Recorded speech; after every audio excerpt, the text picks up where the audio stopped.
Hi everybody, Jill here. Lovely to see you this morning. Now, who in the classroom does these three letters mean something to? MCU. Anybody know MCU? It is the Marvel Cinematic Universe. Now, if you haven't ever come across Marvel yet, I'm sure at some point in the next few years you will. Marvel was like a comic that started out and has now become a whole film franchise, the cinematic universe of superhero characters. So here's one you might recognize, Spider-Man. He's in the MCU. He's got this superpower where he can shoot webs from his fingers or his glove and like swing around and dive around and everything, and basically he uses these powers to kind of help do good things, stop the baddies. You've got Iron Man. I don't know so much about him, but I'm told he's got this super duper suit where he can press buttons and have jet boosters up there, and he can he can basically do good with his super duper suit. But then you get baddies as well, like this one. He's the chief baddie. Thanos is his name, and then he uses this special glove, gives him power, which he uses to do bad things. Now, I wonder if you could have any superpower, what would it be? Would you like to fly, teleport, go back in time, read people's mind, be invisible? Have to think what you could do. Now, I'm not so into superpowers, but I do like things that are super, and part of this last few years, I spent a lot of time on screen, and it makes me see my hair a lot. And I'm like, oh, my hair is not so good. So I picked up some new shampoo the other day. This is called Aussie Miracle Moist. I was reading this in the shower this morning. It says, hair as thirsty as a tourist lost in the outback? This miraculous collection with Australian macadamia nut oil is a lifesaver, infusing moisture into parched hair, leaving it fabulously refreshed. Quench your thirsty hair with a water and shampoo massage. Rinse out and follow up with the Miracle Moist Conditioner to leave it feeling totally refreshed. Well, I thought, well, I got to get the conditioner as well. Here's the conditioner. And this said, if you think it would take a miracle to condition that parched hair of yours, we've got one for you. This miraculous formula with Australian macadamia nut oil works wonders, leaving parched hair intensely conditioned and feeling wonderful. After washing your hair with Miracle Moist shampoo, let your hair drink in yet another miracle. Massage in a generous dollop of conditioner and then rinse out. And then I got totally carried away and I bought this one as well. Aussie 3-minute Miracle Reconstructor. Hair sending SOS signals? Let Aussie come to the rescue with our super repairing formula with Australian macadamia nut oil. It helps restore damaged hair, leaving it soft, shiny and full of life. Smooth this miraculous product onto wet hair. Leave for 1 to 3 minutes, depending on how much you need to treat, and rinse. Well, I've got to say, after a couple of goes, I do actually think my hair is feeling a little nicer, a little softer, a little shinier.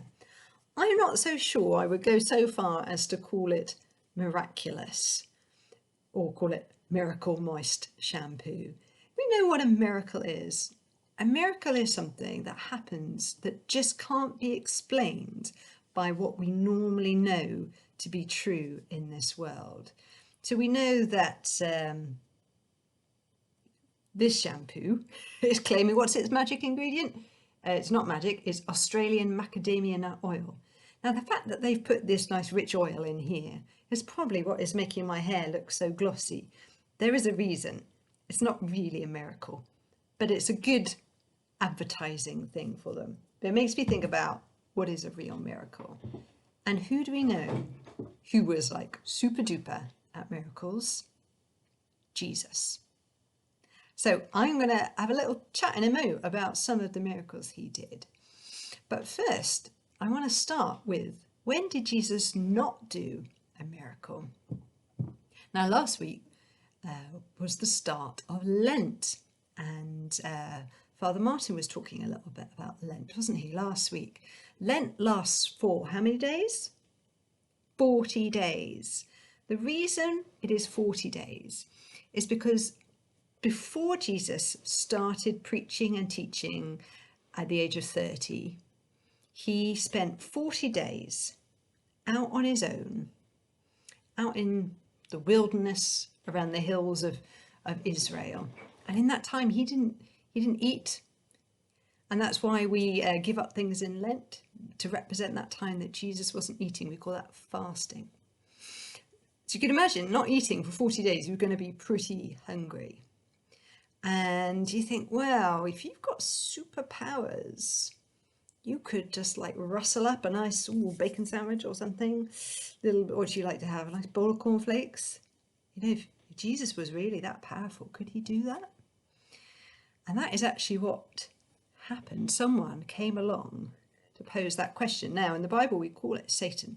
But I think you could think of him as Thanos. He's basically the spiritual person who's like the complete opposite of everything of God. Where God is full of love and light, Satan is just like this big Thanos. He just wants everything to be wrong and bad.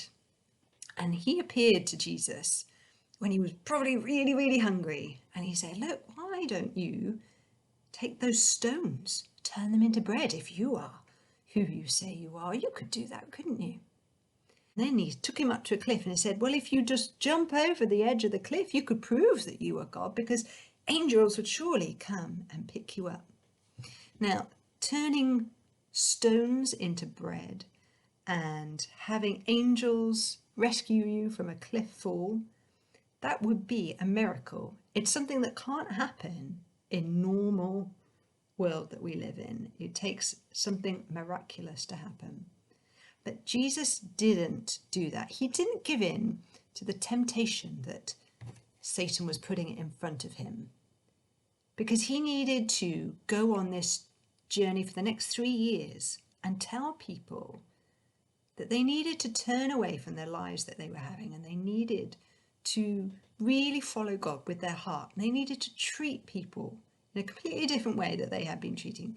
Treat people, even those people they don't like, as their friends. And so throughout that 3 years, Jesus did do miracles because it was about something important. It wasn't about satisfying his hunger. Miracles weren't like Jesus' sort of like an app to make life easier. It wasn't like, no kind of donkeys around, shall we just teleport over to the next city? They were about compassion and demonstrating God's power. So compassion, a lot of Jesus' miracles that he did were healing people who were sick. There's people who had blindness and they could see again, people who couldn't walk and were made to be able to walk again, people who had horrible skin diseases, I talked about before, like leprosy, made completely well again. And then he does all miracles where he controls the weather. There was a time when Jesus was out on a boat and there was a massive storm and everyone was like, this boat is going to sink, what's happening? And like that, Jesus was able to just calm the storm, completely disappeared.